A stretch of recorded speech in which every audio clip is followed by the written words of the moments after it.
इस वक्त जहां पूरी दुनिया का फोकस गजा में होने वाली वॉर पर है, जिसमें हजारों बेगुनाह लोग मारे जा चुके हैं, वही हॉर्न ऑफ अफ्रीका के पास रेड सी में कुछ ऐसा हो रहा है जो पूरे मिडिल ईस्ट और इवन पूरी दुनिया को डिस्टेबलाइज कर सकता है। यमनी हौसियों ने इस वक्त दुनिया का सबसे स्ट्रेटेजिक पॉइंट चोक कर दिया है। पिछले 2 महीनों में 12 कंटेनर शिप्स को मिसाइल्स और ड्रोन से टारगेट किया गया है, जिसकी वजह से ग्लोबल ट्रेड बुरी तरह अफेक्ट हुआ है। इसी एग्रेशन के जवाब में अमेरिकन और ब्रिटिश नेवी ने 11 और 12 जनवरी को यमन पर जबरदस्त बम्बार्डमेंट की, जिसके जवाब में 16 जनवरी को हौसियों ने एक दफा फिर रेड सी से गुजरने वाले एक और समुद्री जहाज पर ड्रोन से अटैक किया है, जिसके बाद सिचुएशन मजीद टेंस हो गई है। असल में जब इसराइल ने गजा पर अटैक किया तो ईरान बैक्ड यमनी हौसियों ने हमास के लिए फुल सपोर्ट अनाउंस की, मगर क्योंकि यमन गजा से तकरीबन 2000 किलोमीटर दूर है तो हौसी डायरेक्टली इस वॉर का हिस्सा नहीं बन सकते थे। इसीलिए नवंबर 2023 में उन्होंने ऐलान किया कि वो रेड सी में यमन के पास से गुजरने वाली हर उस शिप पर अटैक करेंगे जो या तो इसराइल जा रही हो, या फिर वो इसराइल से आ रही हो, या उस पर इसराइली फ्लैग लगा हो, या उस पर कोई भी इसराइली हो। और ये अटैक्स तब तक जारी रहेंगे जब तक इसराइल गजा पर अटैक्स बंद नहीं कर देता। इन अटैक्स की वजह से ग्लोबल ट्रेड बुरी तरह डिसरप्ट हुआ है, और उसकी वजह ये है कि रेड सी का ये सारा एरिया हमारी दुनिया के लिए बहुत ही ज्यादा इम्पोर्टेंट है। देखें, ग्लोबल इकोनॉमी चलाने के लिए स्मूथ ट्रेड का होना बहुत जरूरी है, और हमारी दुनिया का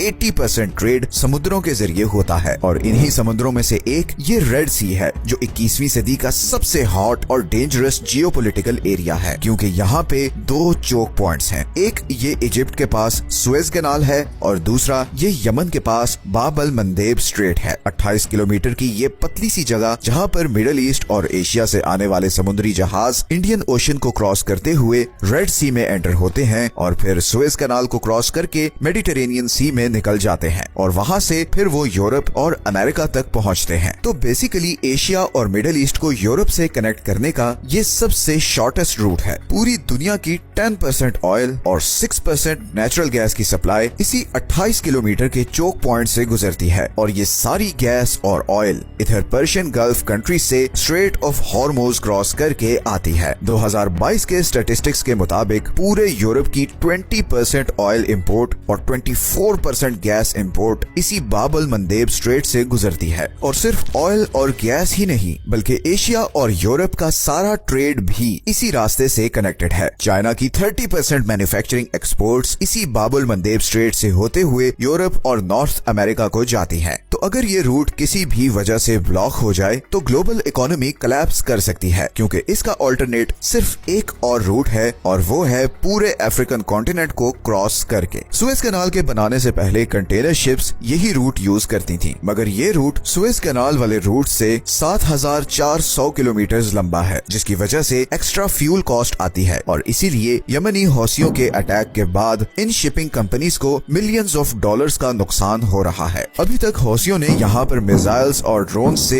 एटलीस्ट 13 कमर्शियल शिप्स को टारगेट किया है, जिसकी वजह से दुनिया की 5 बड़ी कंटेनर शिपिंग कंपनीज ने रेड सी के थ्रू अपने ऑपरेशंस बंद कर दिए हैं। इनमें डेनमार्क की मर्स्क लाइन, फ्रांस की CMA CGM, जर्मनी की हैपग, लॉयड और स्विट्जरलैंड की MSC शामिल है। पूरी दुनिया की 50% शिपिंग कैपेसिटी इन 5 कंपनीज के पास है, और अभी रिसेंटली ब्रिटिश पेट्रोलियम ने भी रेड सी के थ्रू अपने ऑपरेशंस बंद करने का ऐलान किया है। और अगर थोड़ी और कंपनीज भी इस बॉयकॉट में शामिल हो गई तो यूरोप की ऑयल और गैस सप्लाई बहुत खतरे में पड़ जाएगी। इसी तरह शिपिंग इंडस्ट्री को एक और धचका ये भी लगा है कि इंश्योरेंस कॉस्ट्स 10 टाइम्स बढ़ गई हैं, और गिवन के ऑयल टैंकर्स वैसे ही बहुत एक्सपेंसिव होते हैं, तो इस प्राइस बढ़ने का असर थाउजेंड्स ऑफ डॉलर्स में आएगा। अब अमेरिका इस रूट और इसराइली शिप्स को प्रोटेक्ट करने के लिए बहुत कोशिश कर रहा है, और उसने इंटरनेशनल कम्युनिटी से अपील की है कि वो उसके साथ मिलकर यमनी हौसियों के खिलाफ ऑपरेशन करें। मगर सिवाय ब्रिटेन के कोई और कंट्री यमनी हौसियों के खिलाफ ऑपरेशन में आगे नहीं आया। फ्रांस, इटली और स्पेन ने स्ट्रेट फॉरवर्ड मना कर दिया है। इजिप्ट, सऊदी अरेबिया और UAE भी इस ऑपरेशन से गायब हैं। चाइना और रशिया, जिनकी जिबूटी जिबूटी में मिलिट्री बेसिस हैं, वो भी अभी तक बिल्कुल खामोशी से सब कुछ देख रहे हैं। असल में पॉलिटिकल डिफरेंसेस तो एक तरफ, मगर इस न्यूट्रलिटी की एक और बहुत बड़ी वजह भी है, और वो है हौसी ड्रोन्स को रोकने की हाई कॉस्ट। वेस्टर्न नेवी के वेपन्स इतने महंगे हैं कि उनसे ये छोटे छोटे ड्रोन्स गिराना लिटरली वर्थ इट ही नहीं। मैं आपको एग्जांपल से समझाता हूँ। अभी रिसेंटली फ्रांस ने यमन का शाद ड्रोन गिराने के लिए Aster 15 surface to air missile use किया है।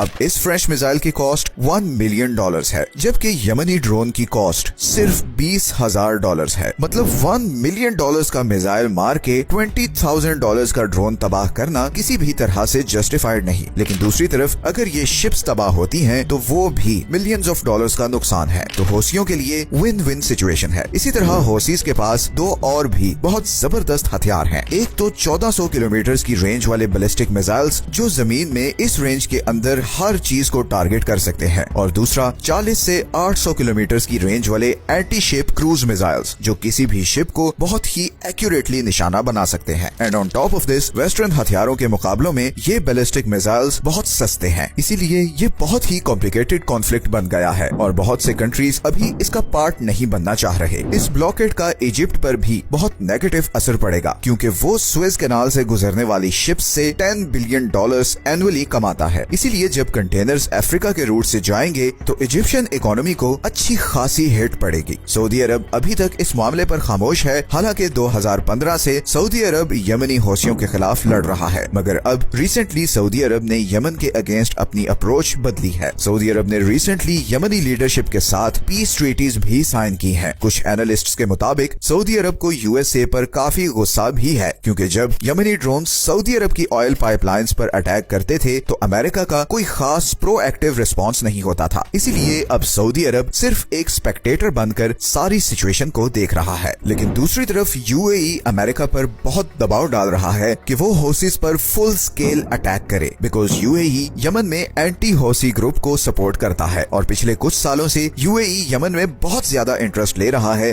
और उसकी वजह यमन में डिस्कवर होने वाले बहुत बड़े ऑयल रिजर्व्स हैं। कुछ रिपोर्ट्स के मुताबिक यमन में वेनेजुएला के बाद दुनिया के दूसरे सबसे बड़े अनटैप्ड ऑयल के रिजर्व्स हैं, और बहुत से अरब कंट्रीज नहीं चाहते कि उन रिजर्व्स का कंट्रोल हौसियों के हाथ में हो। यमनी इकोनॉमिस्ट हसन अली के मुताबिक सऊदी अरब ने यूएसए के साथ एक सीक्रेट एग्रीमेंट कर रखा है, जिसकी वजह से पिछले 30 सालों से यमन को इन ऑयल रिजर्व्स को यूटिलाइज करने से रोक कर रखा गया है। इंटरनेशनल ड्रिलिंग कंपनीज की रिसर्च के मुताबिक यमन के पास पूरे पर्शियन गल्फ से ज्यादा ऑयल के रिजर्व्स हैं। इसी तरह जनवरी 2013 में स्काई न्यूज ने रिपोर्ट किया कि यमन के पास पूरी दुनिया के 34% ऑयल के रिजर्व्स हैं, और ये सब अल जौफ प्रोविंस में है। अगर इन रिजर्व्स को यूटिलाइज किया जाए तो सऊदी अरब की ऑयल एक्सपोर्ट को बहुत बड़ा डेंट पड़ सकता है, और इसीलिए यमनी ये महसूस करते हैं कि सऊदी अरब यमन की करंट सिचुएशन में सबसे बड़ा कसूरवार है, क्योंकि उसने अपने फायदे के लिए यमन में सिविल वॉर को प्रमोट किया। लेकिन यमनियों में अब बहुत अवेयरनेस आ चुकी है। पूरी दुनिया ने उन्हें बहुत साल इग्नोर किया है, मगर अब वो मामलात को अपने हाथ में ले रहे हैं। सिर्फ चंद दिनों में बहुत सी वर्ल्ड पावर्स के हाथ पांव फूल चुके हैं, और अभी तो हौसियों ने ये भी थ्रेट किया है कि अगर इसराइल ने गजा वॉर बंद नहीं की तो वो रेड सी से गुजरने वाली सारी इंटरनेट केबल्स उड़ा देंगे, जिसके बाद एशिया और मिडिल ईस्ट की इंटरनेट कनेक्टिविटी खत्म हो जाएगी। इसीलिए मैंने वीडियो के शुरू में कहा था कि यमन दुनिया के इतने इम्पोर्टेंट पॉइंट पर है कि यहाँ होने वाली एक्टिविटीज पूरे मिडिल ईस्ट और इवन पूरी दुनिया को डिस्टेबलाइज कर सकती हैं। 2024 बहुत सी चेंजेस लाने वाला है। अभी ईरान और पाकिस्तान के बीच भी जो तनाव क्रिएट हुआ है, ये भी इस लार्जर जियोपॉलिटिकल गेम की एक कड़ी है। अगले चंद महीने बल्कि हफ्ते बहुत ही डिसाइसिव होने वाले हैं। आप लोग जियोपॉलिटिकल वर्ल्ड में बहुत बड़ी चेंजेस देखने वाले हैं, और हम जल्द उन टॉपिक्स पर वीडियोस बनाने वाले हैं। ये हैं वो सारे सोर्सेज जहां से हमने इस वीडियो के लिए कंसल्ट किया है। अगर आप ऐसी ही इंफॉर्मेटिव वीडियोस देखना चाहते हैं तो चैनल को सब्सक्राइब जरूर कर लें, ताकि आपको टाइमली नोटिफिकेशंस मिलते रहें। मिलते हैं नेक्स्ट वीडियो में एक और इंटरेस्टिंग टॉपिक के साथ। अपना ख्याल रखें। अल्लाह हाफिज।